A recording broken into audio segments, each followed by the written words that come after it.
bueno, justo.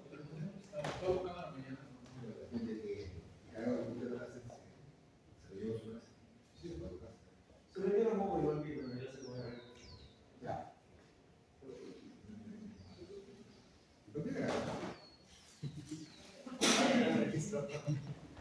Para ponerla. Pero si llega a repetirlas, que sí necesitaba. Cierto. Bueno, buenas tardes con ustedes. El tema que vamos a desarrollar es probablemente una de las patologías más frecuentes que tenemos en sala de hospitalización. De hecho, ustedes vean en cualquier pabellón, el pabellón los primeros, los segundos, el nuestro, siempre, por lo general, va a haber un paciente con este diagnóstico, enfermedad renal crónica. Ya van a ver por qué. Así es. Bueno, la clase de hoy tiene un siguiente contenido, ¿no? Definición, epidemiología, factores de riesgo, una breve enlace de la fisiopatología y la etiología, cuadro clínico, manifestaciones clínicas, diagnóstico, como se diga, y finalmente el manejo respectivo. Así es. Bueno, por eso que requería el puntero láser. Si no.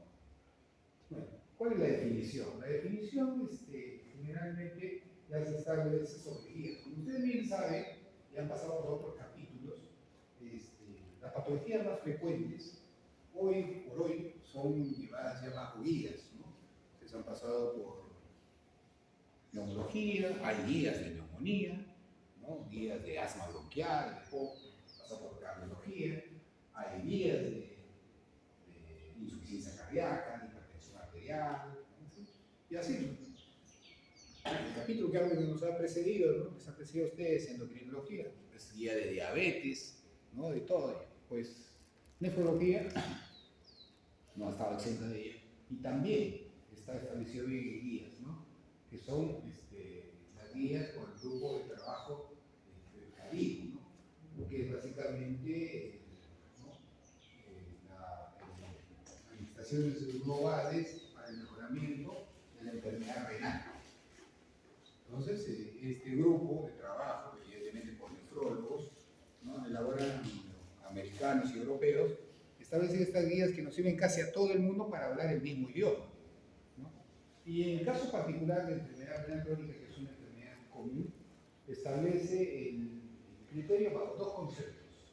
Uno que es ineludible prácticamente, que es tiempo de enfermedad, y que se puede estar acompañado de una o más características de las que venga a continuación. Entonces, la enfermedad renal crónica es un síndrome, ¿no? A pesar que es enfermedad, pero técnicamente podríamos glosarlo desde el punto de vista de metodología de semántica médica como un síndrome, conjunto de signos y síntomas común a varias enfermedades, porque como ustedes van a ver, es vasto el diagnóstico etiológico de entidades que al final devienen de una enfermedad renal crónica. Entonces, un síndrome caracterizado por los siguientes criterios por al menos 3 meses de evolución. Difícilmente pues uno va a plantear una enfermedad renal crónica con un mes, ¿no? O menos tiempo, o meses. Entonces se ha llegado a la conclusión que debe ser por lo menos 3 meses. Y que debe estar acompañado de factor 1 funcional y el factor 2, que más que todo son marcadores de hallazgo anatómico, histológico, laboratorial, ¿no? De la enfermedad. Entonces, ¿está acompañado de qué? Lo clásico es hablar de una tasa de filtración glomerular, la famosa depuración de creatinina, que debe ser menor, igual o menor a 60 mililitros por litro por 1.73 metros cuadrados de superficie corporal. Y como vamos a ver más adelante, vamos a ver más adelante, la clasificación de estadio de etapa de enfermedad renal va a corresponder al grupo 3 a 5, porque el 1-2 difícilmente puede estar enmarcado ahí. Entonces, ese grupo de 3 a 5 incluye una dilatación por debajo de 60 cc por metro, por punto 73 metros cuadrados de superficie corporal. y que por lo general va acompañado de cualquiera de estos marcadores del daño renal, uno o más, ¿no? Uno puede ser la determinación del nivel de albuminuria. Y la variable más importante de albuminuria de ese respecto es el ACR, que es, ¿no?, la tasa de relación entre las albúminas de carácter binario y la creatinina urinaria. Y en ese sentido, al dividirlo, ¿no?, la cantidad de albúmina entre los gramos de creatinina, que está expresado en miligramos sobre gramos, ese ACR debe ser 30 o más. Lo normal es 30 o menos. Después, un sedimento urinario normal.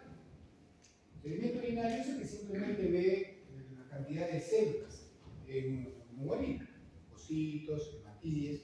Lo normal es que no pase de 4 o 5 células y de 0 a 1 hematíes. Entonces, cualquier alteración, ¿no?, inclusive discreta, de un buen sedimento urinario por encima de esos valores, también puede uno hablar de sedimento urinario normal y por tanto puede ser un criterio adosado a un marcador de daño renal.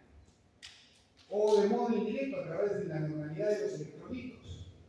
Como ustedes saben, ¿no?, y lo estamos dejando entrever, ¿no?, en la parte de la fisiología renal, el manejo de los electrolitos fundamentalmente se ve a nivel del riñón, sobre todo en la parte tubular, más que a nivel de la filtración glomerular. Entonces, si hay enfermedades en los electrolitos que incluyen, pues, alteraciones del pH, ¿no?, que generalmente tiene la tendencia a una acidosis, ¿no? Ustedes saben que la metabólica hay una elevada, pero también, por ejemplo, a trastornos del sodio, de hiponatremia, y sustancialmente, importantemente, una elevación del potasio, porque ya saben que el potasio, el riñón es el principal órgano regulador del potasio en su de carácter fundamental en la eliminación, la hipercalemia. Cualquiera de esos puntúa como un criterio también de alteración de función renal sustancialmente a nivel tubular.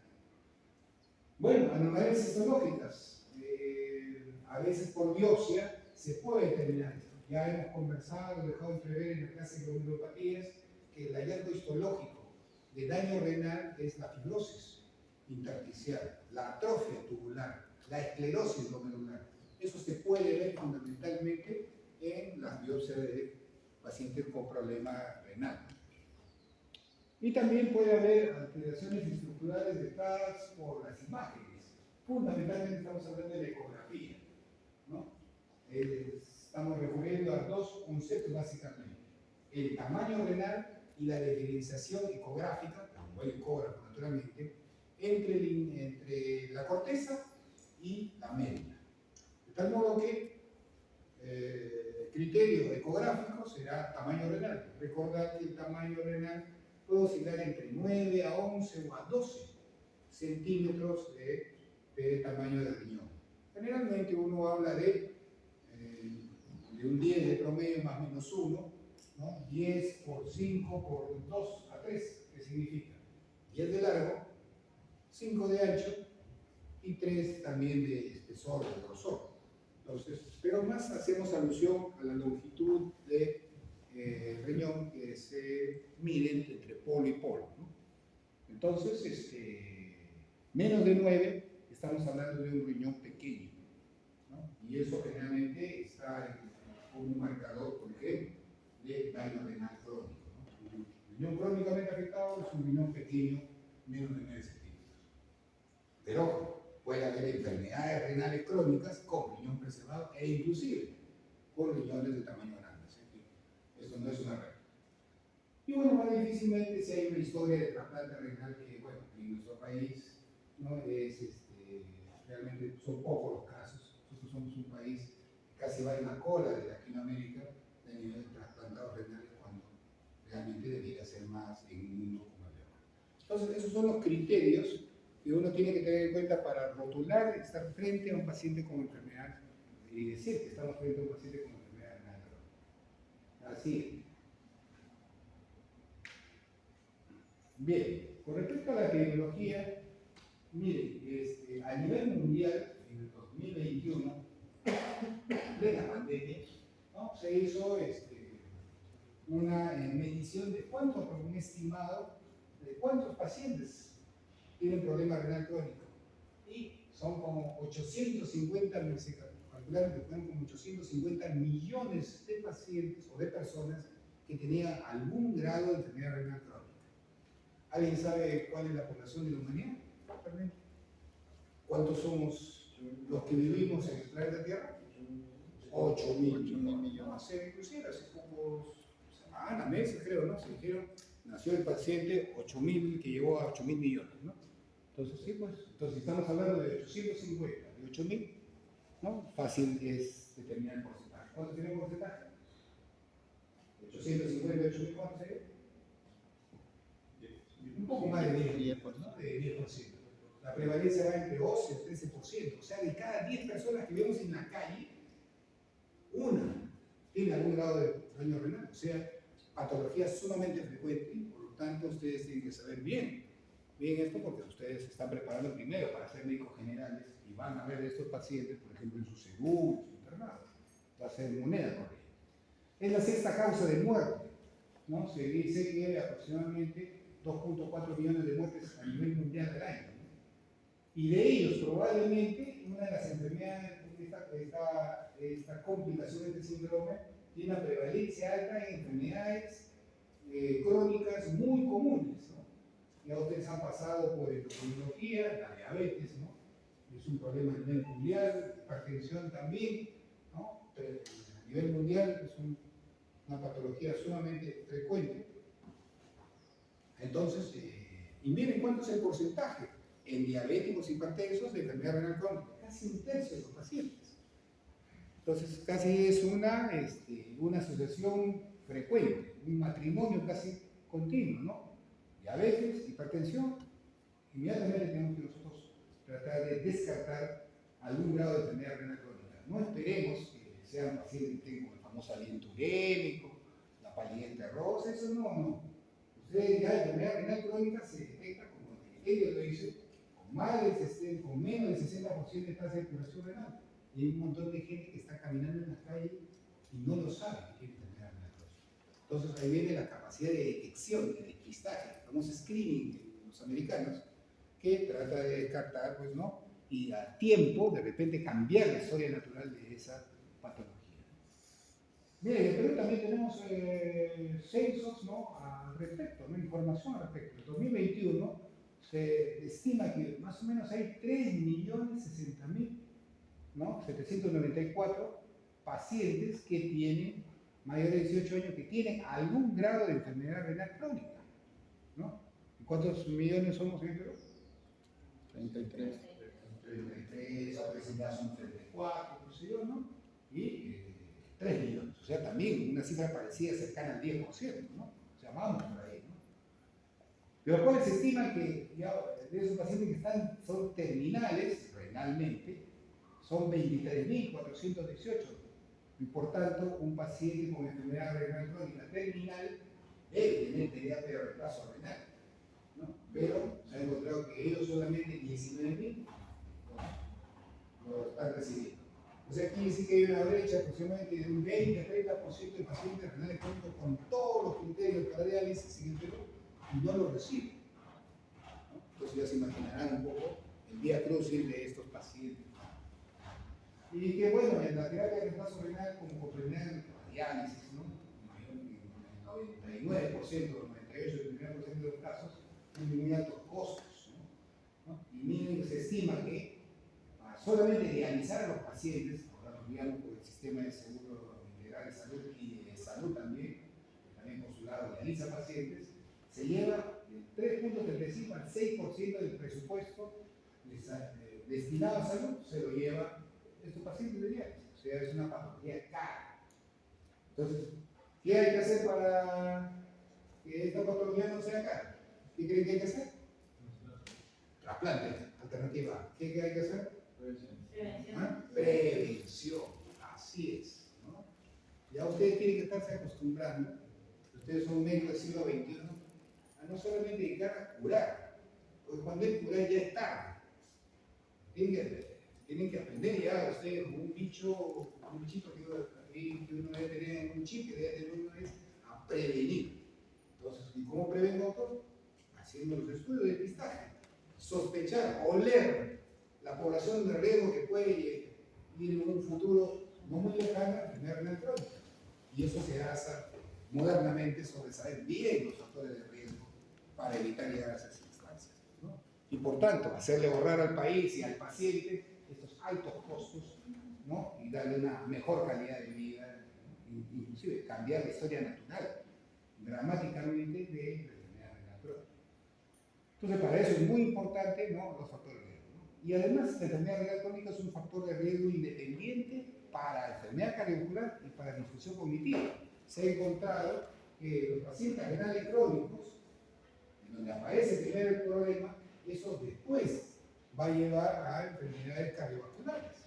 No es que las enfermedades cardiovasculares, es cierto, pueden llevar a enfermedad renal crónica, digo que la enfermedad renal crónica, diagnosticado primero, ¿no?, y en la historia renal aparece primero, puede llevar a una enfermedad cardiovascular y también una enfermedad neurológica, cerebrovascular, típicamente ACV, más que todo demencia. Entonces, miren lo importante que también hacer intervención preventiva en despistar a pacientes con hacer despistaje de enfermedad renal crónica. Así que, gracias.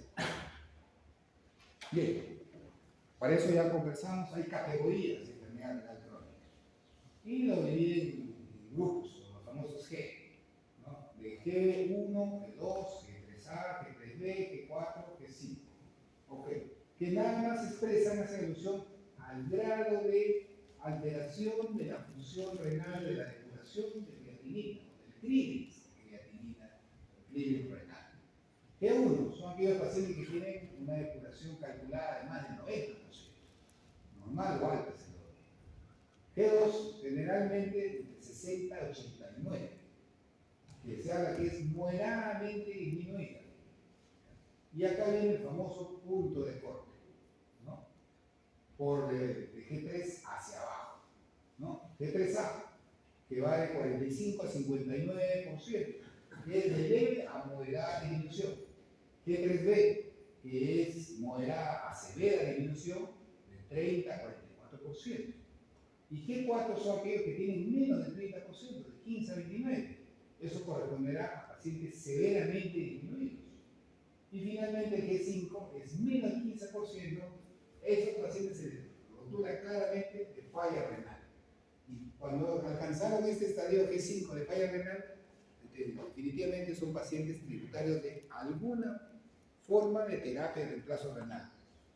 Idealmente provisional, con método de hemodiálisis. Y lo ideal, ¿no? Lo definitivo debería ser un trasplante renal, pero necesitan terapia de reemplazo renal. Y acá pone un acápite bien interesante en la parte inferior, ¿no? Dice la tasa de filtración glomerular, las categorías de tasa de filtración glomerular en pacientes con enfermedad renal crónica, ¿no? Y entonces ahí apunta sobre el G2, ¿no? Levemente disminuido, ¿no? Esto es un relativo a niveles de jóvenes adultos. En ausencia de evidencia de daño renal, ¿no?, ni G1 ni G2 completan los criterios para la enfermedad renal crónica. Pero ¿qué pasa? ¿Qué pasaría si yo encuentro un paciente G2 y le encuentro, por ejemplo, alteraciones ecográficas, alteraciones en el sedimento urinario, ¿no?, alteraciones, por ejemplo, una biopsia, histológicas, y si es G2 todavía, ya debe ser considerado enfermedad renal crónica?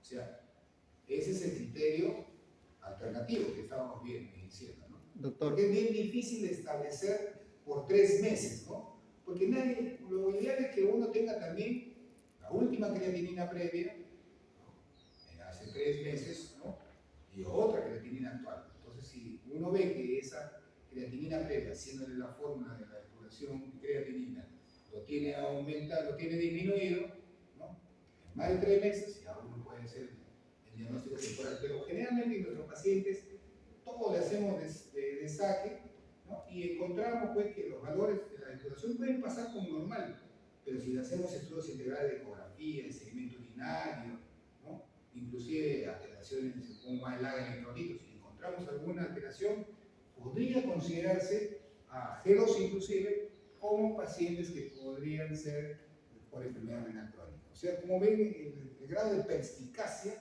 que uno debería tener para sospechar esta entidad. Sí, quería hacer una pregunta. Sí, si la tasa de filtración está normal, mayor a 90, pero hay anormalidad en el segmento urinario, ¿sería enfermedad renal crónica? Claro, habría que repetir el segmento urinario. Los dos exámenes habría que Si repetir. sigue alterado y sigue normal la tasa de Sí, filtración, necesariamente habría que vigilar a ese paciente. Pero G2 sí ya te habla de y disminución. si sumamos a una ecografía con No, si tú disminución, tienes más evidencias, solo el segmento urinario, Y la no se ha pequeñecido. Pero- Pero detalle también a nivel ecográfico. pero la tasa Hay de una filtración pobre es 90. filtración de diferencia córtico-medular, a pesar que la depuración, entre comillas, Más de está en 90. G2 o está más de 60, puede ser considerado. Si está más de enfermedad 90, renal doctor. Si está más de 90, igual Por eso es- estoy diciendo que más de 90 hay que observarlo, todavía no. Pero entre 60 y 90, si está ahí y tiene alguna de las alteraciones, ¿no?, que hemos dicho, ya puede ser considerado también enfermedad renal crónica. Ujú. Claro. Bien, así es. Doctor, y si las alteraciones del segmento urinario son producto de una enfermedad renal aguda, Claro, para eso es una buena observación la que haces. Para eso yo tengo que descartar que no sea debido a otra. Por ejemplo, lo más común, infección urinaria. Luego la clínica, el tumor cultivo negativo. No hay otra cosa más, ¿no? Y sigue saliendo el sedimento urinario. Es muy probable que pueda ser algún grado de enfermedad renal crónica. Y para trasplante de riñón, ¿a partir de qué eje había mencionado? Lo de falla renal, menos del 15%. Bien, entonces, bueno, ¿cómo saber la famosa fórmula de depuración de creatinina? Para tener una idea clara de qué pacientes califican, ¿no?, para estos estadios. Hay la clásica fórmula, que es la tercera, la de Crocco-Gao, ¿no? Todos manejamos desde siempre. 140 menos la edad por el peso en kilo, todo eso entre 72 por creatinina, y todo eso multiplicado, si es mujer, por 0.85, y si es varón, por 1. Bueno, tiene de todas maneras esa fórmula, tiene algunos bemoles, ¿no? Entonces se dice que no representa a veces exactamente un poco la realidad de la función renal.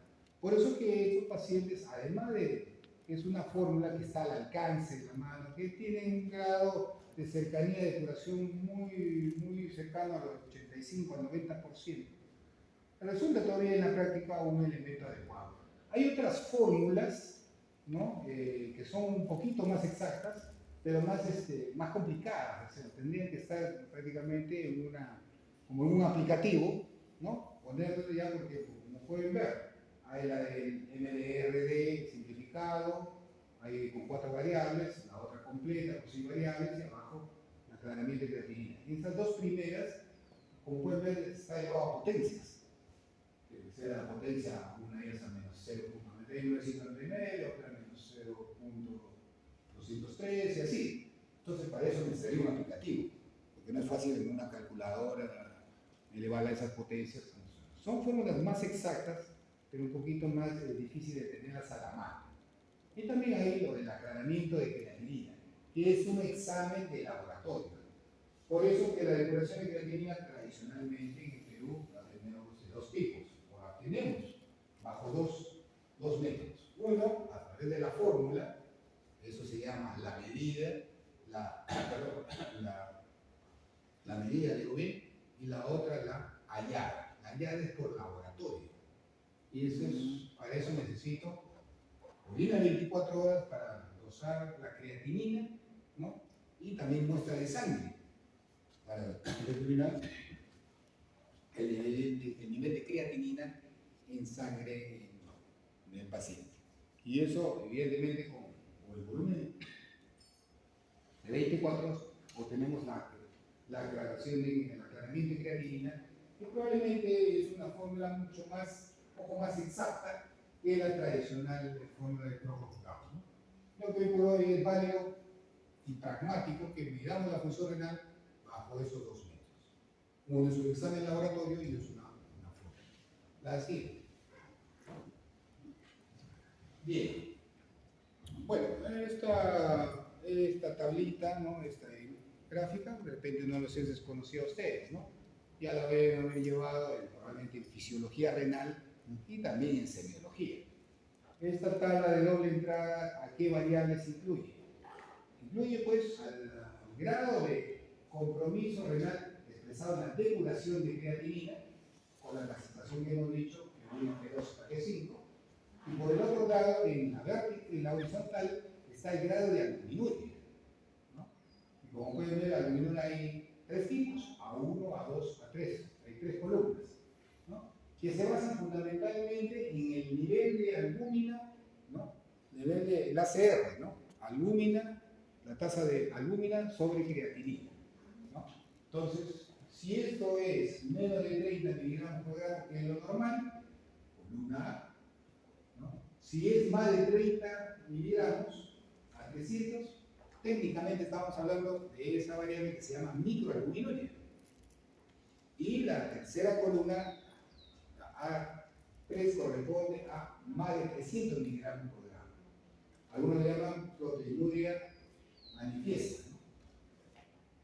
A1, la proteína normal, o la albumina normal, A2, microalbuminuria, y A3, la proteinuria manifiesta. Y esos cruzan con la información de la depuración de creatinina. Y le va a asignar una serie de, ¿no? Cuadritos que son, digamos, graficados para ver quiénes están pues, exentos del problema renal. El cuadrado verde, ¿no? Que son los dos primeros, ¿no? De la primera columna, ¿no? Verde claro, hacen alusión que el paciente tiene un riñón impecable, ¿no?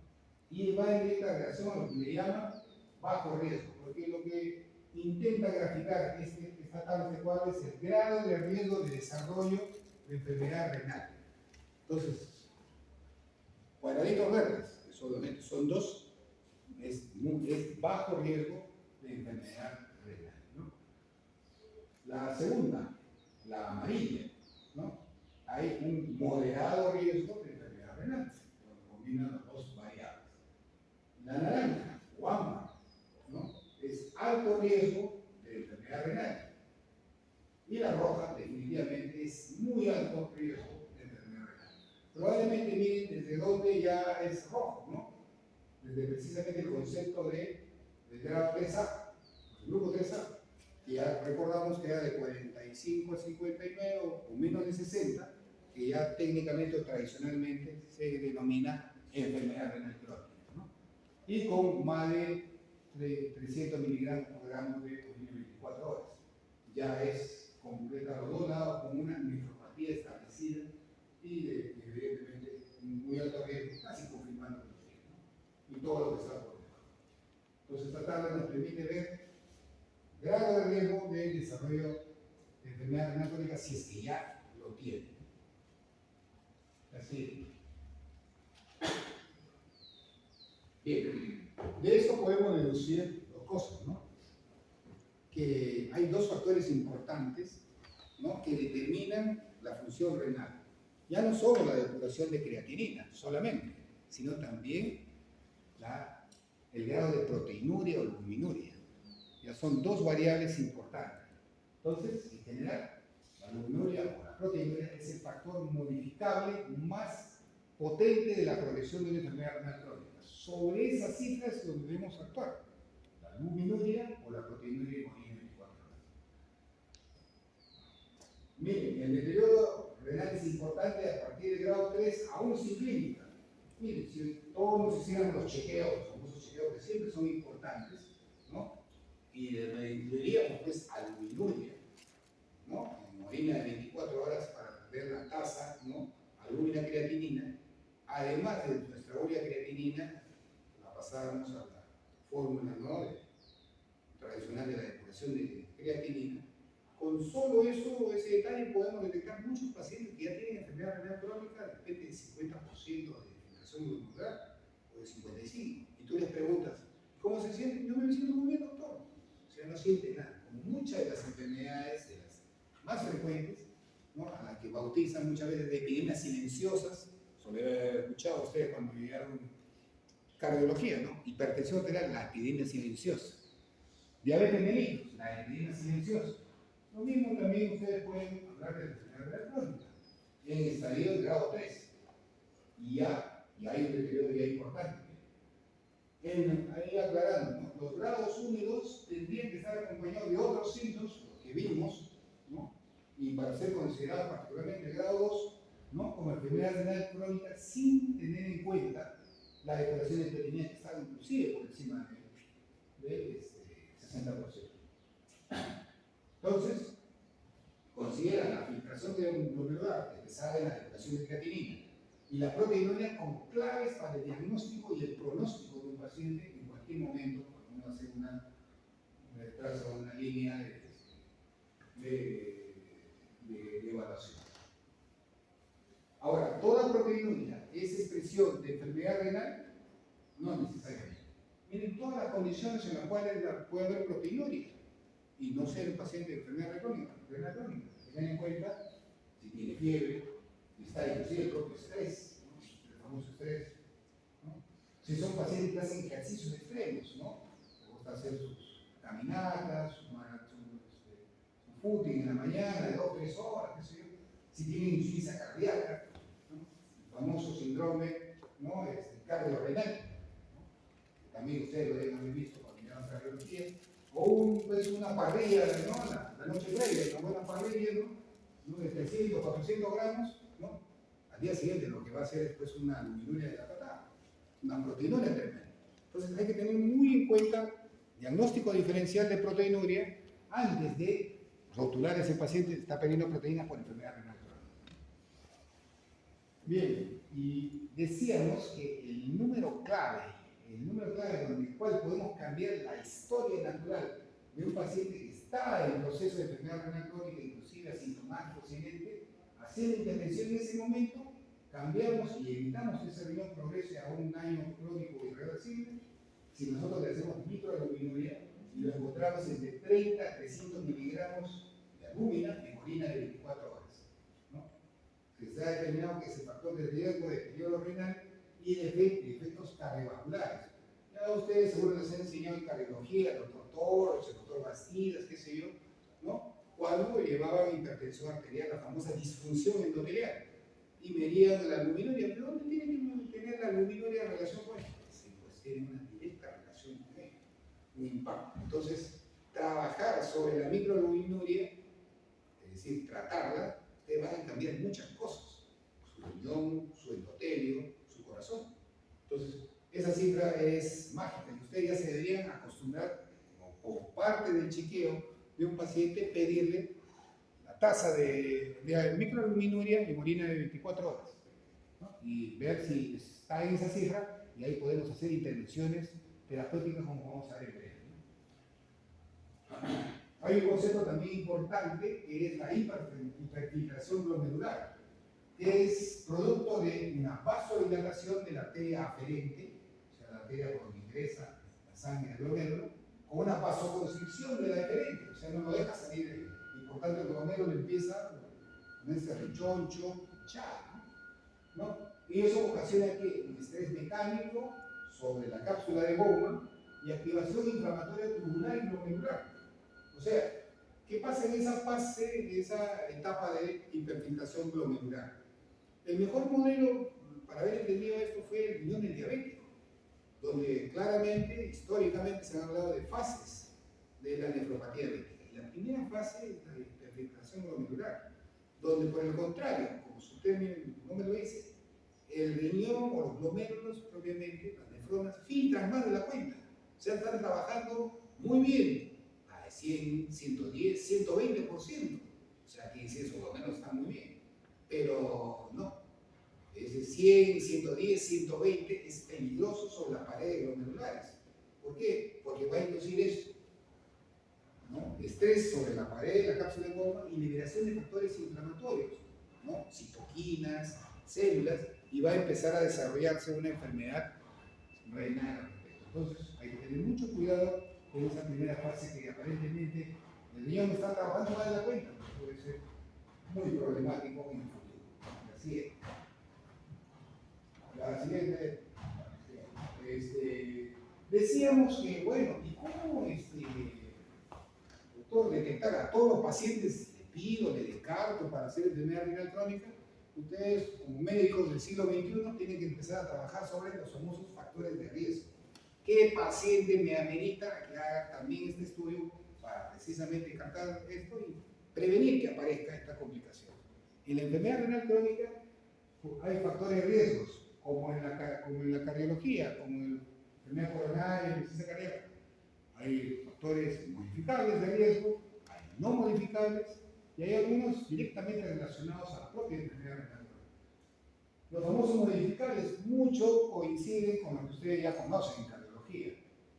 Es hipertenso, es diabético, obesidad, lipidémico, fuma, ácido úrico elevado, hipoalbuminemia o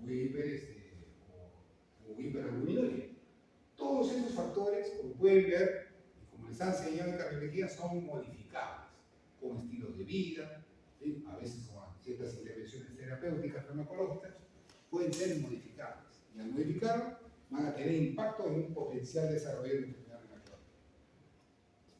crónica. Lamentablemente, lo que no se puede modificar es la edad, ¿no? El género, naturalmente, a algunos les gusta modificar eso también, ¿no? La raza negra, ¿no? Pacientes, como ustedes saben, la raza negra otra vez, ¿no? Son víctimas más de problemas cardiovasculares que el resto de las razas, ¿no? Y en el riñón no hay la excepción, ¿no? Bajo peso al nacer también se ha incluido como un factor no modificable. Y hay factores que también inciden en el desarrollo de la enfermedad renal crónica propios de consecuencias, como vamos a ver de la enfermedad renal crónica, por ejemplo, el desarrollo de anemia, que como ustedes saben forma parte del cuadro clínico de la enfermedad renal crónica. Y si no solucionamos esa anemia, va a seguir desarrollándose esa enfermedad. Lo mismo alteraciones, como por ejemplo el metabolismo del calcio, fósforo, paratormona. Por eso tiene que estar en el plan de trabajo, como vamos a ver en breve, ¿no? De una enfermedad renal crónica, ¿no? Estos compuestos, calcio, fósforo y paratormona. Y finalmente, la acidosis metabólica. Como ustedes saben, es el trastorno ácido-base típico de una enfermedad renal crónica, ¿no? Y también aguda, como seguro les ha dicho el doctor Herrera, ¿no? Típicamente, acidosis metabólica, NUCAP elevado. Si nosotros no solucionamos también esa acidosis metabólica, eso va a impactar contra el riñón y lo va a hacer que se desarrolle, ¿no? Esta complicación o esta enfermedad. Estos factores de riesgo inciden realmente sobre el riñón y bajo dos brazos, ¿no? Poderosos fisiopatológicos. Por un lado, empieza a hiperfiltrar el riñón empieza a trabajar más de la cuenta, más del 100% de eliminación de creatinina. Y por otro, desarrollo de la aumento de permeabilidad de las proteínas, fundamentalmente la albúmina. ¿Por qué creen que se escoge la albúmina como marcador de la albuminuria como marcador de disfunción renal? ¿Por qué? ¿Alguien tiene la idea? ¿Por qué? Porque la proteína es muy bonita. Ya, una alternativa, porque es la proteína más abundante. ¿Otro? Bueno, si fuera más abundante estarían ahí con la globulina, ¿no? Recuerden cuál es, ¿no? Las proteínas celulares fraccionadas, compuestas de albúmina y globulina. Y ahí más o menos van. Es cierto, la albúmina es un poquito más de la globulina. Porque la albúmina es la proteína más ligera, menos pesada, más chica.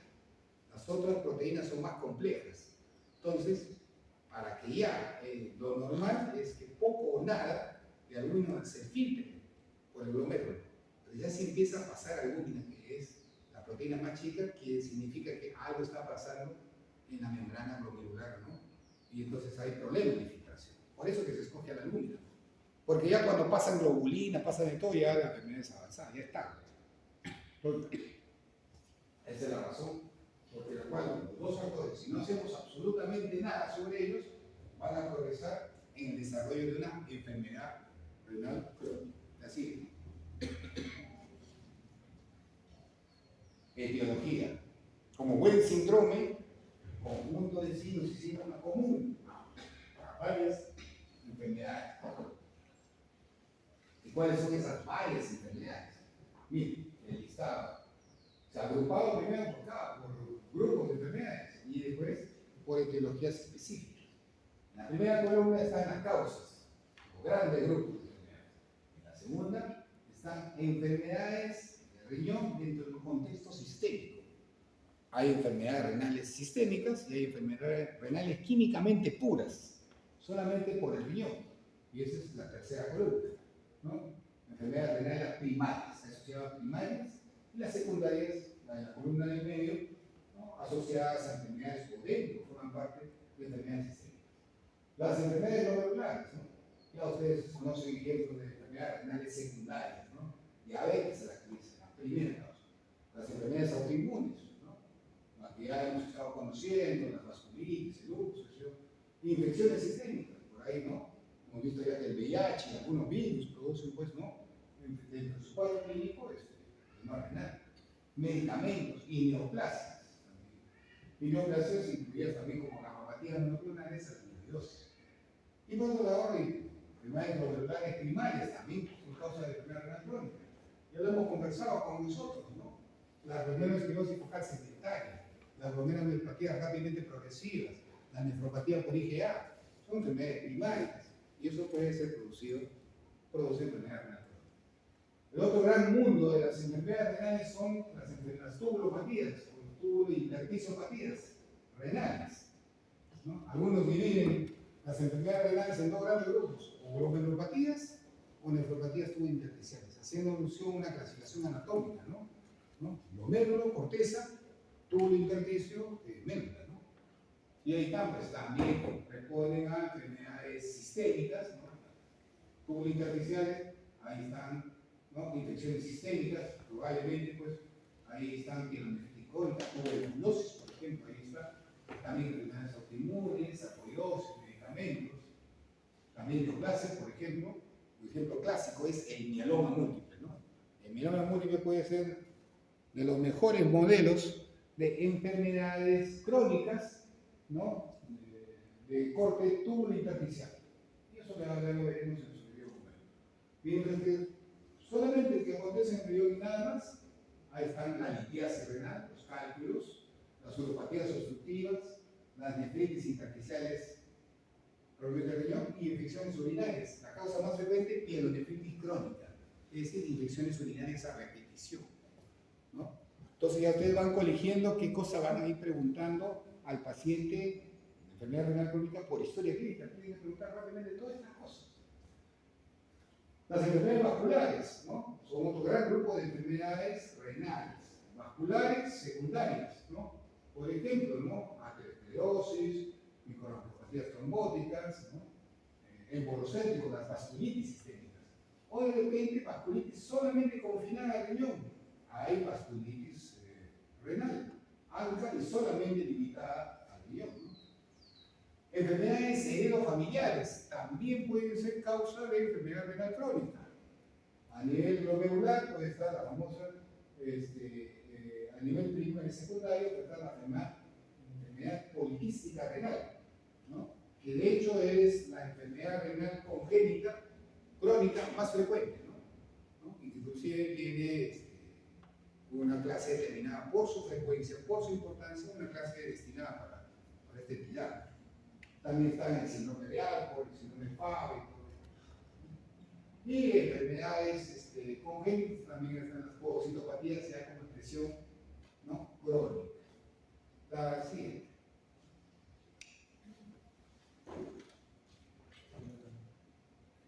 Bueno, más factores de riesgo, ¿no? Para enfermedad renal crónica, todos los factores de riesgo que no hacemos, ¿no? Factores de riesgo comunes, atención, diabetes, cardiovasculares, ¿no? Hay determinadas áreas geográficas donde hay alta prevalencia de enfermedad renal, puede haber factores ambientales, las enfermedades urinarias, ¿no? La litiasis, enfermedades multisistémicas. Se sabe muy bien, por ejemplo, que el lupus es un factor de riesgo para enfermedad renal. Más de la mitad de los pacientes lúpicos son pacientes renales. Entonces, forma parte de haber diagnosticado un lupus, descartar si hay enfermedad renal también en desarrollo. El paciente de repente no viene hematoso, sin embargo, nosotros estamos obligados a hacer el descarte respectivo, ¿no? De si tiene enfermedad renal. A veces hay factores ocupacionales, posiciones habitales pesadas, pesticidas, historias familiares, que no hemos visto, ¿no? La gestación también puede constituir un factor de riesgo de enfermedad renal. Así es. Este es un un poco este slide es para un poco graficales, ponerles a consideración cuánto lleva, ¿no?, el desarrollo de una enfermedad renal crónica, ¿no? La línea y la franja, ¿no?, que está como en una gama de colores, hace alusión básicamente ¿no?, al grado de depuración de creatinina. Acá en mi extremo, que es amarillo, 90%, y dice que es un riñón más o menos normal. ¿Y cómo va decreciendo 60, 30, 20, 10, ya la línea roja de la falla renal? Por consiguiente, miren cómo va la transición un poco en simultáneo, casi una correlación con el grado de albuminuria, ¿no? O el grado de función renal, de depuración, perdón, de 30 a 60, de menos de 30, menos de 20. Y abajo el tiempo que va a ocurrir, ¿no? Una enfermedad renal crónica, si bien es cierto, estamos diciendo que debe aparecer en no menos de 3 meses, pero para que vaya una enfermedad renal crónica que vaya avanzando, tienen que pasar años. Tiempo necesario, tiempo importante, en donde vamos a nosotros tener la posibilidad de agarrar en unos momentos iniciales y poder cambiar la historia renal del paciente. Por ejemplo, ya a los 5 años, el paciente puede estar en 40, 50% de curación, puede estar tranquilo, pero ya lo hemos detectado, ¿no?, con la famosa tablita, ¿no?, donde cruzamos las dos variables, filtración glomerular y tasa de albuminuria sobre creatinuria, ¿no?, y vemos que el factor de riesgo ya para desarrollarse al 5% en solo 5 años. Si no hacemos nada por ese paciente, ¿no?, ya entre 30 a 20%, ya una falla renal severa, ¿no?, importante, ya el riesgo es más del 10% a los 2 años, o sea, cada vez va a ser más rápido, ¿no? Y ahí generalmente tiene que estar con un nefrólogo para ir viendo eso, ¿no? Y de tal manera que ya cuando está entre 20 a 10%, en los próximos 2 años, ya no, más del 40% ya están en insuficiencia renal desarrollada, ¿no? Y probablemente para diálisis o para trasplante. Así es. Bueno, luego de hablar de todos los factores de riesgo, todas las etiologías, como buen síndrome, es un conjunto de signos y síntomas común a varias enfermedades. Y vaya si no tiene síntomas de enfermedad renal, ¿no? De tal manera que inclusive lo tenemos que agrupar prácticamente por capítulos, ¿no? Hay consecuencias sobre el sistema nervioso, ¿no? Hay la famosa encefalopatía urémica, que ya puede ser algún grado de alteración cognitiva, ¿no? Por ejemplo, alteración en la memoria, en la concentración, ¿no? Y de ahí ya va pasando ya a estadios de alteración sobre el estado de alerta, ¿no?, de obnubilación, de somnolencia, de inhibición y quizás hasta llegar al coma, ¿no? Ahí se ve el famoso asterix típico, ¿no?, el flapping, ¿no?, de enfermedad renal crónica. ¿Qué paciente más puede tener flapping? Un cirrótico, ¿no?, una encefalopatía hepática, por ejemplo. Otra es la neuropatía autonómica o hipótesis, ¿no?, también, porque ustedes recuerden que no solo parte del sistema nervioso es la polineuropatía, ¿no?, sino también la polineuropatía autonómica. Y ahí eso se olvida por neuropatía autonómica cuando tiene impacto sobre órganos viscerales, ¿no? Ahí está, por ejemplo, la famosa hipotensión ortostática, ¿no? Que tras cambiar de posición, el paciente siente un mareo tremendo por caída de la presión, ¿no?, porque no se adecua al campo posicional de la presión, ¿no? Depende de trastornos en la sudoración también. A eso hace lugar la neuropatía autonómica. Polineuropatía periférica, ¿no?, manifestado por un síntoma y signo a la vez también. Lo tienen de común algunos pacientes renales crónicos, el famoso síndrome de piernas inquietas, ¿no? El paciente en la noche siente que se le mueve la pierna, ¿no? Y hasta a veces es un suplicio para el paciente y consultan por ello. Y a veces consultan por ello y pues, no será urémico, le puedo tener una creatinina, está en 3, 4 de creatinina. Y solamente vino por piernas inquietas. Así que hay que tener mucho cuidado. A nivel hematológico, ¿cuál es el impacto de la enfermedad renal crónica? Lo típico de la anemia, ¿no? Una anemia microcítica, una anemia monocítica normocrónica, típica de enfermedad renal crónica, ¿no? Manifestado por todos los síntomas que ustedes conocen mejor que yo de la anemia, ¿no? Palidez, astenia, taquicardia, ¿no? También estos pacientes pueden tener problemas con la coagulación, porque la uremia, una toxina que no ha sido muy bien identificada, ¿no? Altera la funcionalidad de las plaquetas. Los pacientes renales tienen plaquetas normales, pero cuando uno ve a ellos, tienden a sacar fácilmente moretones y quimos. Y si ustedes le piden el tiempo de sangría, que es el examen que mide bien la funcionalidad de la plaqueta, lo va a encontrar prolongado. Entonces, no se ha encontrado de modo puntual definitivo el marcador de la disfunción plaquetaria, qué interleuquina, qué sustancias, pero parece haber un factor tóxico. Y naturalmente el punto de vista inmunológico. También estos pacientes, los renales crónicos, deben ser considerados inmunosuprimidos hasta demostrar lo contrario. Particularmente, ¿no? Las dos inmunidades, la celular y la humoral. Entonces, por tanto, los pacientes con enfermedad renal crónica son proclives a infecciones continuas y por tanto debieran ser vacunados.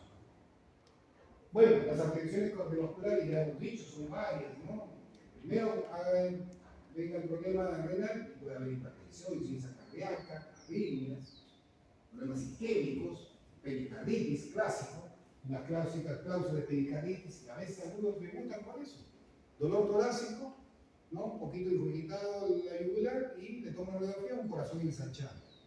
Uy, una pericarditis, no, le tomo la creatinina, uy, estaba elevada la creatinina. Primera manifestación, ¿no? Por una emergencia de una enfermedad renal crónica y una pericarditis, ¿no? Accidente vascular, así. En el aparato digestivo, ¿no? También el síndrome urémico, que es propiamente el nombre, que también es sinónimo de enfermedad renal crónica, ¿no? De hecho, lo más frecuente, el paciente renal crónico empieza a tener baja de apetito, ¿no? Debido a la uremia, que lo va intoxicando un poco, y ya no quiere comer. ¿Por qué no querrá comer? Bueno, pídale siempre una ureacreatinina cuando hay hiporexia o anorexia indicada.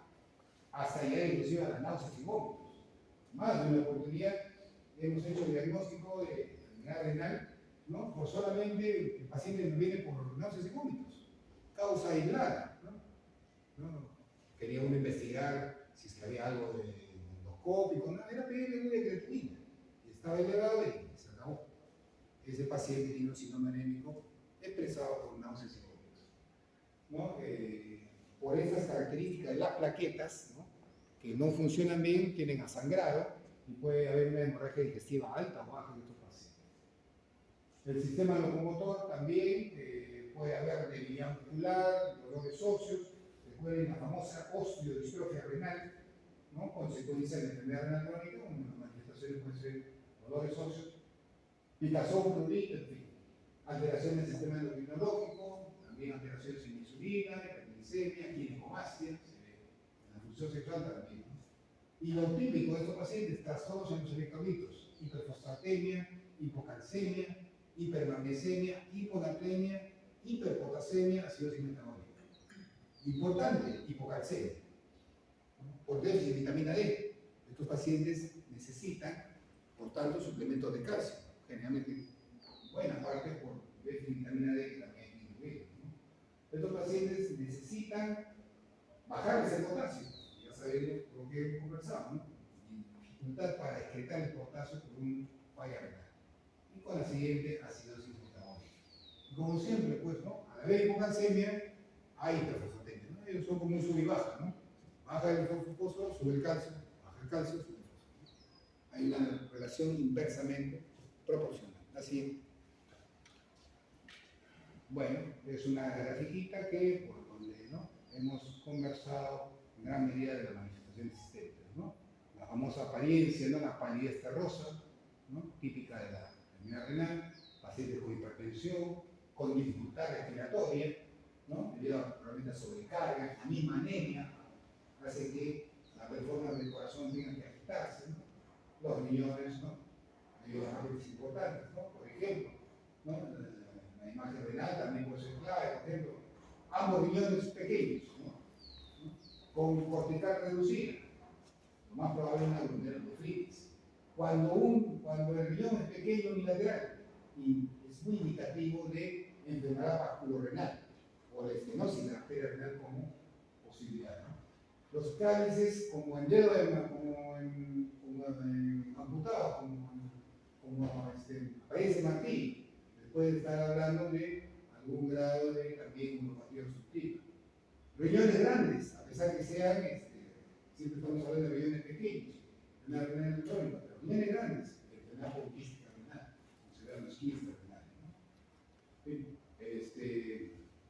Alteraciones, por ejemplo, calambres, las famosas piernas inquietas que hemos conversado, ¿no? Alteraciones del sistema nervioso central, alteraciones cognitivas, gastrointestinales, ya lo hemos conversado, cambios en el ritmo de la orina. Enfermedad renal crónica no es sinónimo de oliguria, por si acaso. Hay enfermedad renal crónica con poliuria, inclusive. Y esos son típicamente los tubos intersticiales que hay que tener en cuenta. Los oligúricos generalmente son enfermedad renal crónica de origen glomerular, ¿no? Entonces, eso hay que tener. La nicturia, a veces es el único signo por el cual uno le pide una creatinina y está elevado. Nicturia como primer síntoma. Además, como la insuficiencia cardíaca, que creo que les han mencionado anteriormente, ¿no? Entonces, hematuria. Hematuria casi es sinónimo, sobre todo la microscópica, casi es sinónimo de enfermedad renal crónica que debe ser una glomerulopatía, sobre todo con los fallosos hallazgos de los cilindros hemáticos, ¿no? O ¿no? El grado de dismorfismo glomerular, que dismorfismo eritrocitario, que uno ve el grado de glóbulos rojos deformados, distintos al resto. El dismorfismo no debe pasar el 20%. Si pasa el 20% en el examen de orina, es un paciente que tiene una patología y fundamentalmente está hablando de lo glomerular. Y naturalmente el edema periférico de esos pacientes, que es debido a la pérdida de proteínas por la orina, ¿no? Diverso, ¿no? Que se tiene, ¿no? La manifestación más clásica es el síndrome nefrótico, ¿no? Donde hay proteína masiva y grandes edemas. Así es. Bueno, y también es una repetición de más síntomas que pueden. Prurito, no se olviden, también, a veces también el paciente viene rascándose fuertemente y uno cree que tiene acarosis y todo, y es la primera manifestación de una mente. No se les pase, ¿no? Antes de ir al dermatólogo, ¿no? Tiene una creatinina que puede ser frecuente. Miren la prevalencia, hasta 46%, ¿no? Inclusive severo, hasta un 25% de prurito, ¿no? Somnolencia, dolores óseos, dolores, alteraciones del sueño, disfunción sexual, calambres, edemas, inclusión en la película. Hay con porcentaje de parejas. Así, peligroso. Bueno, diagnóstico de enfermedad renal crónica. Ya hemos dicho, ¿no? Se desprende, como siempre, tratando de hacer énfasis, que el diagnóstico primariamente de cualquier enfermedad debe ser clínico, de alta sospecha. Los exámenes auxiliares deben corroborar lo que nosotros estamos sospechando, ¿no? Entonces, tenemos bastas preguntas que hacer, ¿no? Por la exposición que digamos, ¿no? Si tiene poliuria, polidipsia, nicturia, hematuria, hay enfermedades sistémicas, uso de medicamentos, infecciones, antecedentes familiares renales, todo eso puede jugar un rol ¿no? En la historia. En el examen físico, ¿no? Tratar de ver los famosos estigmas uréricos, como hay estigmas hepatouréricos, ¿no? La palidez, ¿no? Es la palidez terrosa, pero lamentablemente esa palidez terrosa ya es enfermedad renal crónica avanzada, ¿no? Contra los hombres no resistimos, ¿no? Un tacto rectal, porque puede ser una uropatía obstructiva por un crecimiento prostático y eso condiciona un problema renal, ¿no? Es imprescindible en el varón examinarse la próstata, ¿no? Bucaedemas, cómo están los pulsos, ¿no? Y cuando se le pide el examen de orina, ver, somatier, dimorfos o dimorfismo, ¿no? Eritrocitario, o cilindros hemáticos, que son sinónimos de glomerulopatías, proliferativas, vasculitis. Los cilindros leucocitarios, por el contrario, son sinónimos de nefritis intersticial o infecciones urinarias continuas. O sea, tiene su propio, ¿no? Grupo de enfermedades. Hay los famosos cilindros lipídicos, ¿no? O serios, que nos hablan básicamente de proteínas altamente,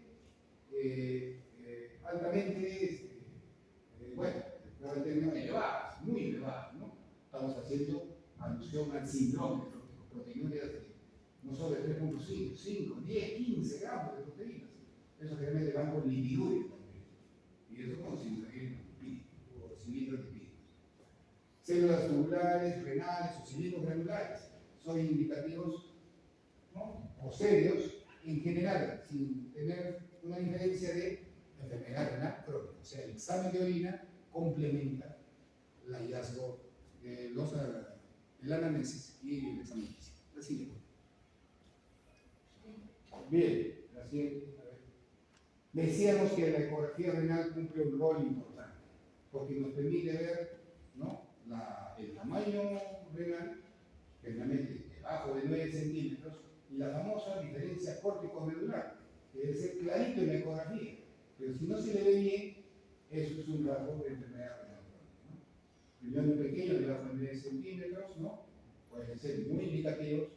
Al contrario, hay excepciones, la poliquistosis renal es causa de enfermedad renal crónica con riñón grande. La amiloidosis también puede ser, la diabetes también, puede estar normal o puede estar aumentada y tener enfermedad renal crónica. Por eso hace interesante la medicina. La regla, ¿no?, la excepción es la regla en medicina, siempre hay excepciones. Dato importante, si en el tamaño de los riñones hay una diferencia más de 2 centímetros y uno está sospechando de una enfermedad renal de algún tipo, probablemente hay alteración vascular renal, ¿no?, el síndrome renovascular, ¿no?, que, como ustedes saben, causa de hipertensión arterial. Entonces ya conlleva hacer otros estudios. También el reflujo vésico-lateral también es otra causa de asimetría renal. Entonces, si usted, por ejemplo, encuentra más de 2 centímetros de diferencia y piensa en una enfermedad de una estenosis lateral renal, tiene que hacer un eco doble renal. Y finalmente, para casos especiales, sobre todo para las glomerulopatías, la biopsia renal, ¿no?, es ya el examen final, con lo cual uno puede llegar a... Ahora, ¿en qué casos no está indicada la biopsia? Cuando la rentabilidad diagnóstica es mínima y los riesgos son elevados. ¿Qué pacientes son los que tienen eso? Los de enfermedad renal crónica.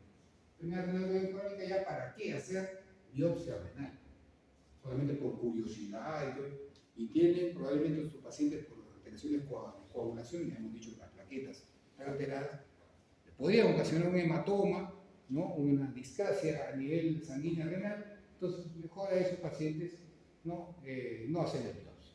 Biopsia generalmente con urea y creatinina preservadas. Así es. Bueno, es un poco la sumarización de lo anterior, como un fluxograma, ¿no?, el screening que hemos visto para tener renal crónico con todos los factores de riesgo y, como siempre, pidiendo tasa de filtración glomerular y nivel de albúmina, creatinuria en orina 24 horas, ¿no? Y bueno, vamos a ir procediendo. ¿Se encuentran alteraciones? No hay enfermedad renal. ¿Se encuentran las alteraciones descritas? Sí, ¿no? Pero para estar seguros, deberían repetir una vez más, porque a veces el laboratorio es así, da unos resultados iniciales y ya se queda uno con ellos. Para estar seguro, como alguien diría, ¿no?, Juan seguro vio muchos años, hago un segundo examen y se corrobora el primero, no hay duda, ¿no? Y lo hago a los 3 meses después, sigue manteniendo eso, está completamente establecido el diagnóstico de enfermedad renal crónica. Ese es el diagnóstico de enfermedad renal crónica responsablemente diagnosticado. La siguiente, para adelante. Lo mismo, diagnosticado el paciente con enfermedad renal crónica, valorar los factores de riesgo que ya hemos conversado, cuál referir al nefrólogo, ahí está el listado. Generalmente lo que manda es la declaración de creatinina con menos de 30 o 25% ya debería ir al nefrólogo, probablemente para terapia de reemplazo renal. Y por otro lado, ¿no?, ver el manejo de la enfermedad renal, que como vamos a ver ya a terminar un preludio de lo que es un prólogo de lo que es el manejo, son a varios niveles, ¿no? Controlar la presión arterial, un tratamiento farmacológico para enlentecer la enfermedad renal, que vamos a ver, farmacoterapia para disminuir los factores de riesgo, ¿no?, de la enfermedad renal, y también evitar también complicaciones, ¿no?, de la propia enfermedad renal. Clásicas son la anemia, las enfermedades o las alteraciones mineralosas. Y luego monitorear con la velocidad del caso, con cuántos manejo. Así es. clasificación que ya lo hemos dicho, y esa clasificación tiene una connotación. Como pueden ver, no solo le permite ver pronóstico, sino a quiénes tratar, ¿no? Los verdes están observando periódicamente. Y ya de los amarillos, tratar, según el componente de severidad de ambas variables. La siguiente. Y finalmente el manejo de la enfermedad renal crónica. Contempla varios aspectos. Primero, decíamos que había factores, ¿no?, de riesgo reversibles. Nosotros, al ser reversibles, podemos manejar nosotros esos y está incluido en nuestra terapia. Luego, una vez ello, queremos que la enfermedad renal crónica no progrese más, inclusive pueda retroceder. ¿Eso es posible? Sí es posible, sobre todo en los estadios iniciales, intermedios. Podemos parar, eso se llama que enriquecer la enfermedad renal también tiene su tratamiento. Bueno, si la enfermedad renal crónica está un poco más avanzada, tiene sus complicaciones, hay que tratar las complicaciones, y siempre esos riñones, ¿no?, con problemas son riñones valiosos, sobre todo los del estadio intermedio. Entonces no hay que, con alguna intervención, hacerlos progresar y hacerlos llevar realmente una enfermedad renal terminal. Entonces se llama prevención de la nefrotoxicidad, ¿no?, que va a hacer mucho alusión al control de los factores de riesgo y de repente no exponerlo a fármacos nefrotóxicos como glucósidos, como las famosas sustancias de contraste, son muy comúnmente utilizados para tomografía, tomografía, radiografía para todo, ¿no? El uso de antibióticos indiscriminados, como la nicacina, como los aminoglucósidos, también, justo ahí en la sala tenemos una pacientita que ingresó por el uso de diabética, por el uso de nicacina, empezó a disminuir la función renal hasta anuria, digo anuria. Típico caso de nefrotoxicidad por antibióticos, ¿no? O el utilizar ahí a cada rato, mañana, tarde y noche, ¿no? Sobre todo la población de la tercera edad, pobrecitos, no tienen artrosis, dolores, achaques, como eso, y utilizan pues el ibuprofeno, los aires como si fueran, ¿no?, palomitas de maíz, y no es eso, hay que evitar eso. Y si ya ha llegado, porque así es, y así no llega, ¿no?, ya tarde, ¿no?, ya una depuración por debajo del 30% y peor aún por debajo del 15%, ya es una enfermedad renal crónica terminal, hay que prepararlo para la terapia del reemplazo renal, ¿no? En el Perú, lo más frecuente es diálisis, y lo menos frecuente, pero lo ideal, trasplante renal. La siguiente. Bueno, esto es un poquito, esta gráfica es, como dice al pie del slide, es el enfoque holístico de la enfermedad renal crónica y su tratamiento y probablemente factores de riesgo, ¿no? En la primera fila están los estilos de vida, como siempre, los mismos estilos de vida que ustedes les enseñaron para manejar la enfermedad cardiovascular, ¿no? Una dieta saludable, de grasas, no muchas proteínas, también nos dice que no necesitamos bastante proteínas, no están así también. Las proteínas sí, en exceso son nefrotóxicas, son turotóxicas, entonces hay que tener mucho cuidado. ¿Alguien sabe cuánto es la dieta normal de proteínas que debemos recibir? Todo estudiante de medicina debe saber. ¿Cuántas proteínas al día debemos recibir? 1 gramo por kilo de peso, ¿no? Máximo 1.2. ¿Qué, doctor? Estamos hablando de 100 gramos de proteína y yo el bistec que me como de 250, para ir rico con las papas fritas, de mucho cuidado, hay que bajarlo, ¿no? 100 gramos. Habrá que llenar el estómago con otra cosa, no pasar de eso, ¿no? Eso es lo ideal. Actividad física, ¿no? Parar el uso de tabaco, ¿no? Y sobre todo, obesidad y enfermedad renal ya es una asociación bastante importante, ¿no? Ya lo veíamos inclusive con la glomerulonephrosis bucal segmentaria, ¿no?, en la clase de glomerulopatías, ¿no? En las causas adaptativas, la etiología adaptativa de la glomerulonephrosis bucal segmentaria, que es una nefropatía primaria, los obesos tienden a hacer esto y se puede cambiar, pues, ¿no?, con todas las terapias que muy bien les ha enseñado el doctor Calderón, ¿no?, de bajar de peso, ¿no? Entonces, con eso contrarrestan el problema renal, ¿no? Y fármacos de primera línea, ahí les pone, ¿no?, en la segunda columna, ¿no? Están los SLGT2, ¿no? Ahí están, por ejemplo, ¿no?, los transportadores o transportador de sodio y glucosa a nivel renal, ¿no? Unos medicamentos que rompieron fármacos para el capítulo anterior que tuvieron, para diabetes, pero que resultaron probablemente uno de los fármacos más impactantes del siglo XXI. Porque esto es de hace poco, tendrá 10 años, ¿no? Ya es aprobado en el mercado, ¿no? De 2015, 2016, ¿no? Creado para la diabetes, pero maravilloso también para insuficiencia cardíaca, ¿no? Y también parece para enfermedad renal crónica, que ya está incluido ahí en el arsenal terapéutico. ¿Estos medicamentos están contraindicados cuando la tasa de filtración baja mucho? Ah, bueno, en un principio se decía que hasta 30% siempre era el número mágico, las famosas glifosina, dapaglifosina, ¿no? Entre otras, por debajo de 25-30% estarían contraindicados. Los estudios actuales indican que todo parece indicar que es independiente de la tasa de reducción renal. Pero todavía se está observando bien esto y por encima de 25 a 30% están bien indicados, ¿no? Pero pareciera que no hubiera ningún problema si está por debajo de ello, ¿no? Y bueno, también ahí están, ¿no? Otras terapias que están focalizadas para las complicaciones. Pero continuando con la primera línea, está, por ejemplo, también el control de la presión arterial, ¿no? Y ahí tienen que ver mucho los inhibidores del sistema angiotensina-aldosterona o los bloqueadores de angiotensina 2.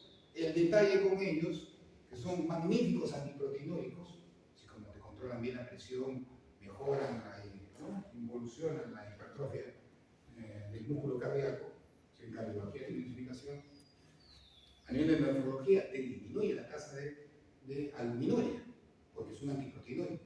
Pero ahí sí está el detalle ese, ¿no? Está proscrito con una función renal menor del 30%, ¿no? Entonces no lo deben dar si la depuración de creatinina está por debajo del 30%.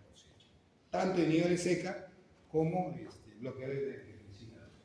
Pero si él por encima de esa saturación de hipertenso le cae como anillo al dedo, ¿no? Estos tipos de fármacos, ¿no? Y también se decía que en otro grupo está la terapia basada en estatinas, porque se sabe muy bien que las estatinas, al bajar el perfil lipídico, ¿no? El colesterol, fundamentalmente, y en menor grado los triglicéridos, también tienen impacto sobre el desarrollo de función renal. Entonces, muchos de estos pacientes también, independientemente, si tienen no muy elevado el colesterol, deberían tener una estatina, por ejemplo la atorvastatina. Se le puede dar a estos pacientes para mejorar el perfil médico. Y terapias que contemplen las concentradas, objetivadas para complicaciones, ¿no? El manejo de la hiperglicemia, la diabetes, ya usted sabe, porque es la principal causa de la neuropatía, probablemente, ya ustedes saben mejor que yo eso. El uso de antagonistas de los mineralocorticoides, ¿no? De los receptores con mineralocorticoides. También es, en este caso está el pirrinone, un medicamento que ha rompido en los 3-4 últimos años, que parece ser excelente también para prevenir el desarrollo de enfermedad renal crónica, ¿no? Para la presión, ¿no? Puede ser manejado con hidropirinas, ¿no? Famosos calcio antagonistas, nifedipino, puede ser de los antihipertensivos, sobre todo los antihipertensivos en pacientes renales por debajo de 30%. Ya no van a escoger, como hemos dicho, inhibidores seca y bloqueadores de angiotensina 2, sino incluyen vasodilatadores, ¿no? Como las hidropirinas, como los bloqueadores de calcio, ¿no? Y también pues, se utilizan antiplaquetarios contra enfermedades cardiovasculares, porque a veces puede haber también riesgo de trombosis, ¿no? Lo utilizan también ezetimiba también. Ezetimiba es un fármaco que ayuda a la atorvastatina para tener un efecto oncobiológico y favorecer el desarrollo de las estatinas, ¿no? En hipercolesterolemia. Bien. Y el otro lado dice el manejo de la anemia, no lo vamos a ver. Esto es un poco un vistazo al manejo holístico de la enfermedad renal. Así es. Bueno, factores potencialmente reversibles, ¿no? Hay que tener mucho cuidado, que se pueden deshidratar a estos pacientes y pueden ahondar más su enfermedad renal. Pues hay que tener uso muy cauteloso, muy sesudo de diuréticos, ¿no? Porque a veces, como están hematosos, abusan de diuréticos, le dan furosemida, y al contrario, los diuréticos, furosemida y tiacina pueden producir nefritis intersticial. Tengan cuidado, ¿no?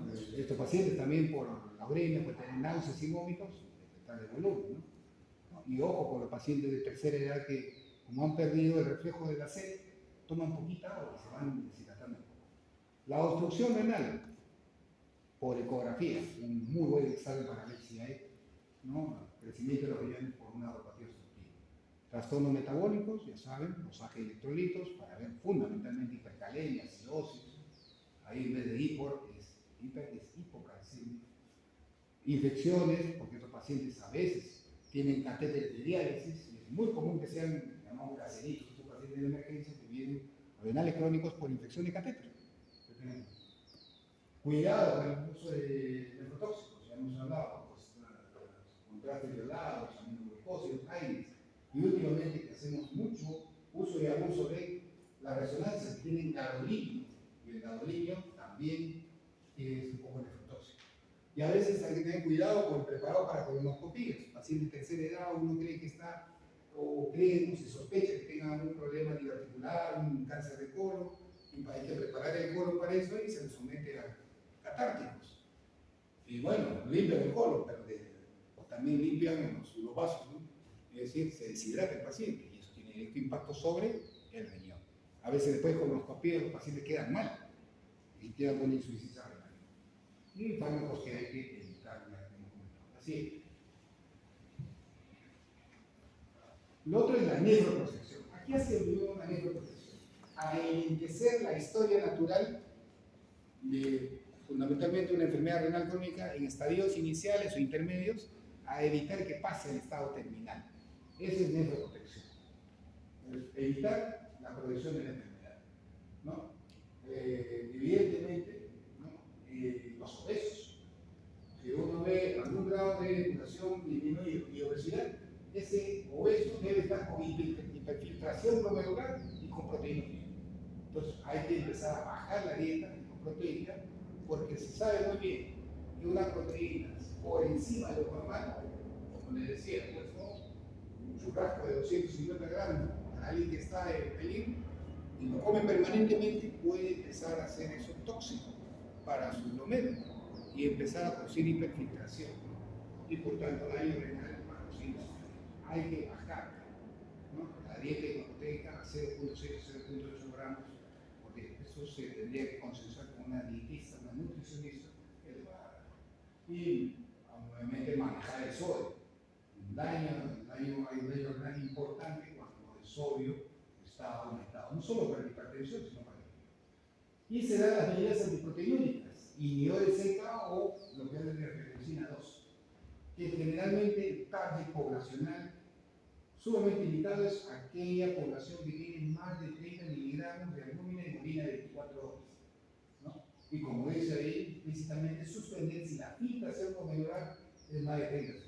O sea, el paciente ideal renal para tratar es filtración glomerular por encima de 30 cc con albuminuria mayor de 30 miligramos.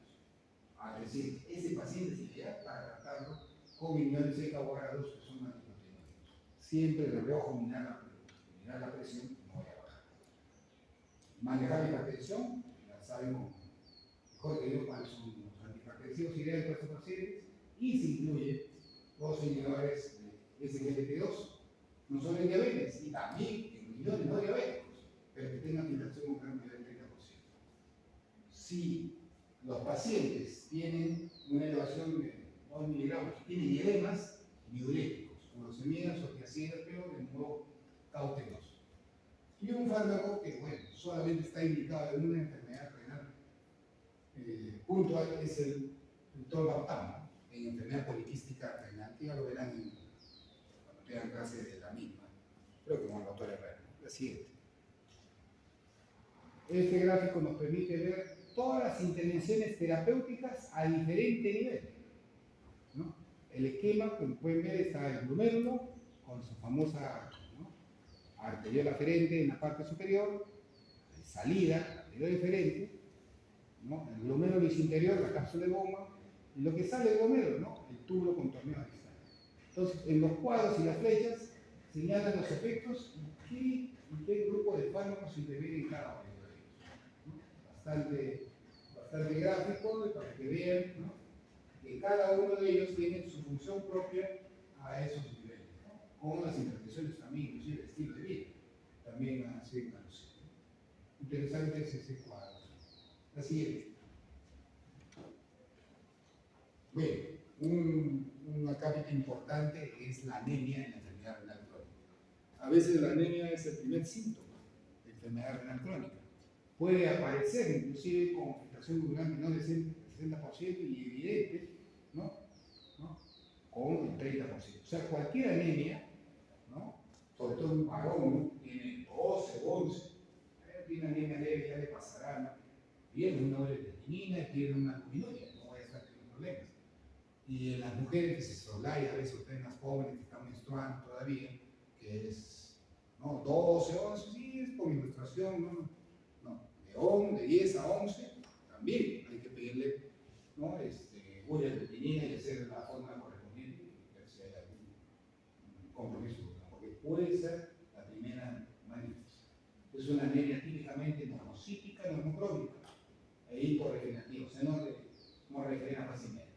Y puede ser en paciente renal multifactorial, lo clásico, exacto, disminución de la eritropoyetina, porque la eritropoyetina es producida por el riñón. Bueno, pero también pues, y lo vemos en la práctica clínica diaria, sobre todo en los renales avanzados, que estos pacientes que tienen anemia en enfermedad renal crónica, la mitad tienen ferropenia. O sea, nosotros da la eritropoyetina, que es lo que le falta, que hay, ¿no?, el preparado farmacológico, sino que al contrario, ustedes tienen que saber muy bien que tienen que darle fierro, porque si le dan eritropoyetina, ¿no?, sin no haberle administrado fierro al paciente, ¿no?, pueden agravar más la anemia, porque la eritropoyetina gasta lo último que hay de las fuentes de hierro y analiza más patógeno en el paciente. ¿Por qué? Porque el insumo para la eritropoyetina fabricar hemoglobina, ¿qué es?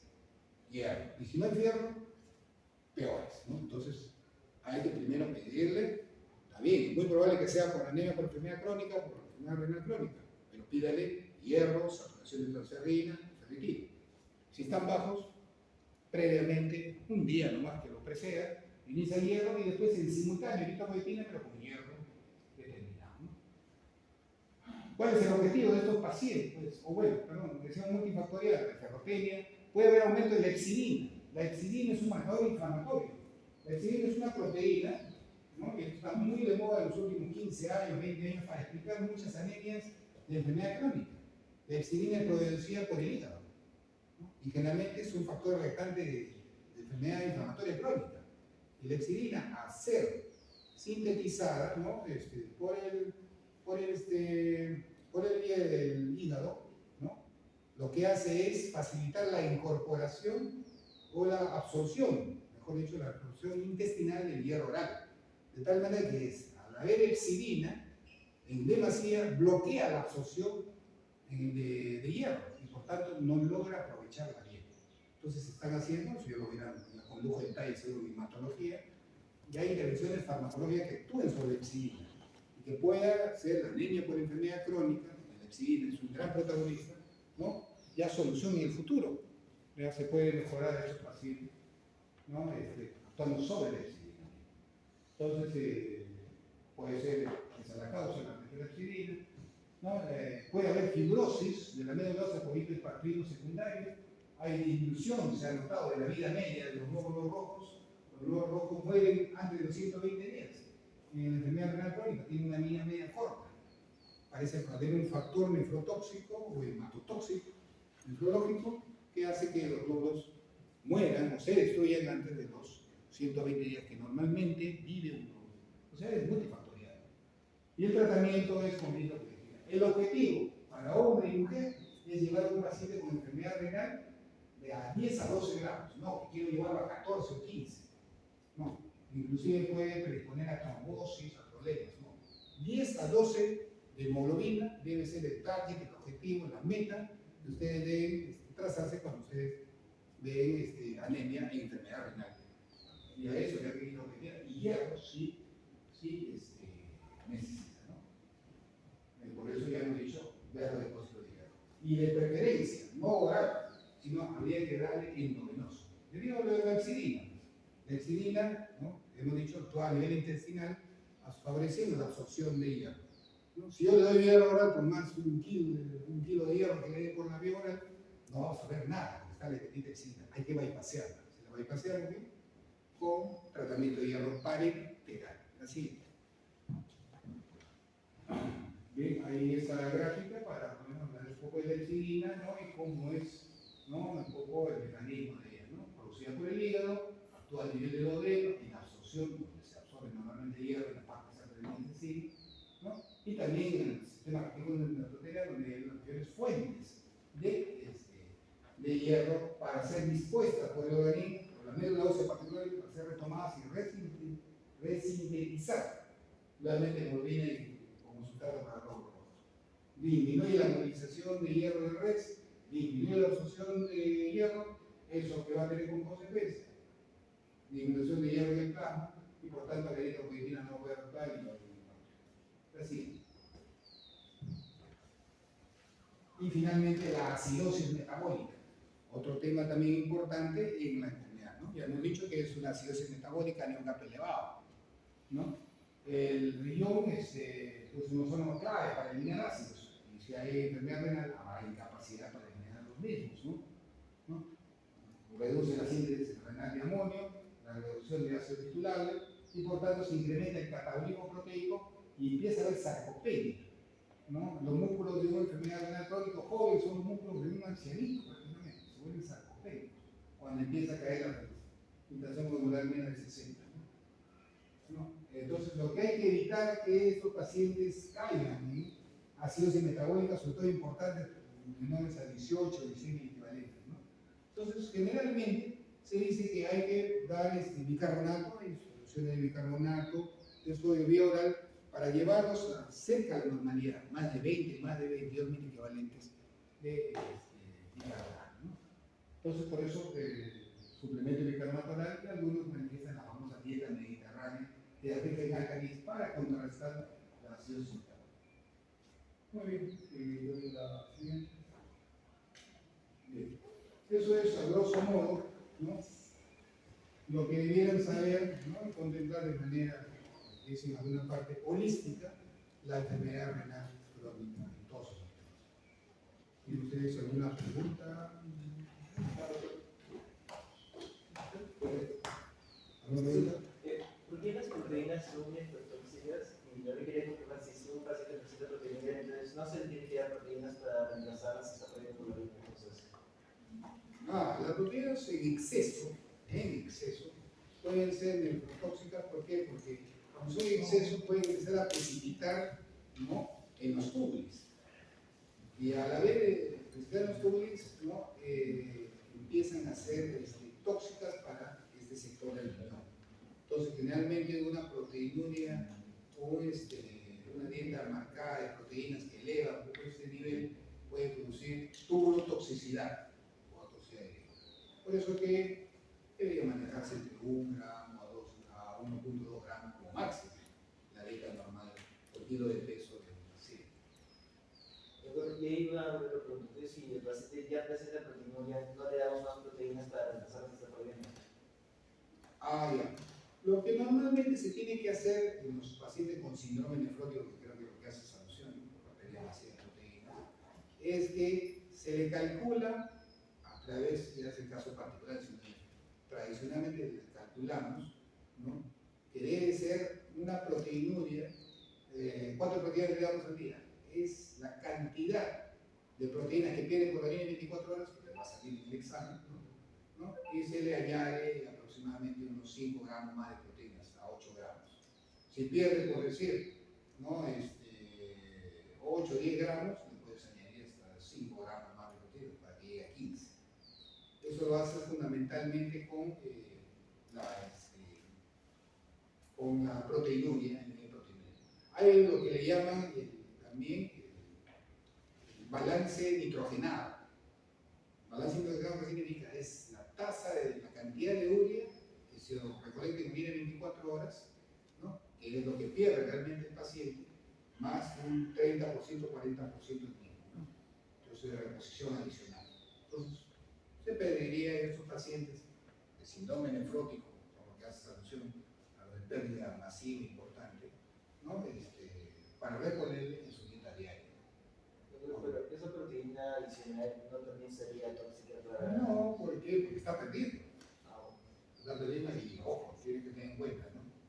Que todo paciente de esta naturaleza es un paciente potencialmente desnutrido. Y si tú lo sometes a no por la toxicidad por proteínas relativa a proteínas, podrás arreglar el problema renal, pero no lo vas a arreglar, no vas a agravar ese problema de nutrición y va a ser fácilmente susceptible de infecciones y se va a morir por lo tanto. O sea, que hay un equilibrio en cada situación. Pero tu observación es válida. Así es. Doctor, yo antes de estudiar no tenía mucho conocimiento acerca del efecto que tienen los inhibidores del sistema de angiotensina sobre la proteinuria. Pero mi pregunta es, ¿cabe la posibilidad de que haya un paciente que no sea hipertenso, pero que sea proteinúrico, que le den por ese motivo inhibidores del sistema? Claro, por supuesto. ¿No? El paciente puede ser normotenso, tiene microalbuminuria, ¿no? Que es la situación que me pregunta, ¿no? Claro, por supuesto que sí. No necesita estar hipertenso el paciente proteinúrico para ser tributario de estos medicamentos. Lo que tiene que tener para estos luz verdes es más de 30% de saturación de creatinina. ¿Y por qué lo tengo que dar? Porque es independiente del efecto de la presión arterial. Es su efecto antiproteinúrico. ¿Y en qué se basa su efecto antiproteinúrico? En que se dice que hay una hiperplasia de células mesangiales, producto de la proteinuria. Entonces, tú cuando paras la proteinuria, disminuyes la proteinuria, paras esa proliferación mesangial que al final va a fibrosis. Puede dañar a la larga y combatir enfermedad crónica. Por eso, y respectivamente, en el nivel de presión, que evidentemente tienen que tener cuidado con pacientes que tiendan a ser hipotensos, ¿no?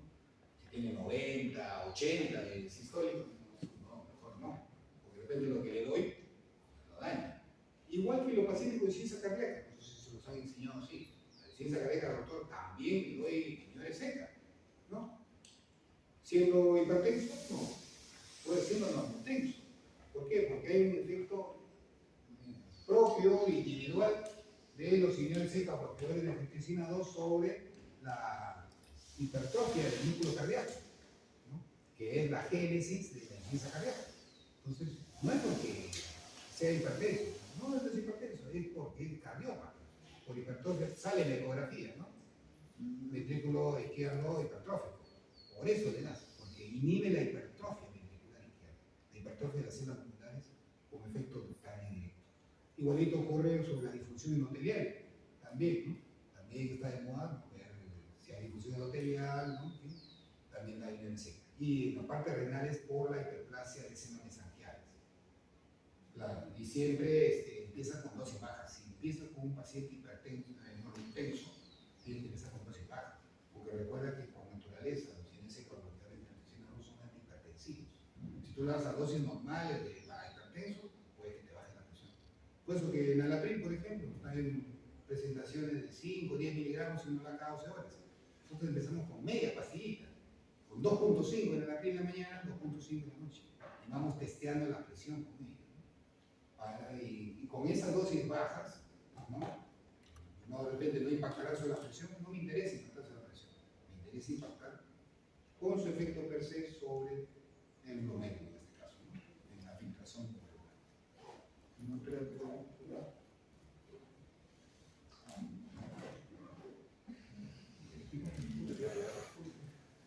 Bien, si no hay preguntas más, quedamos.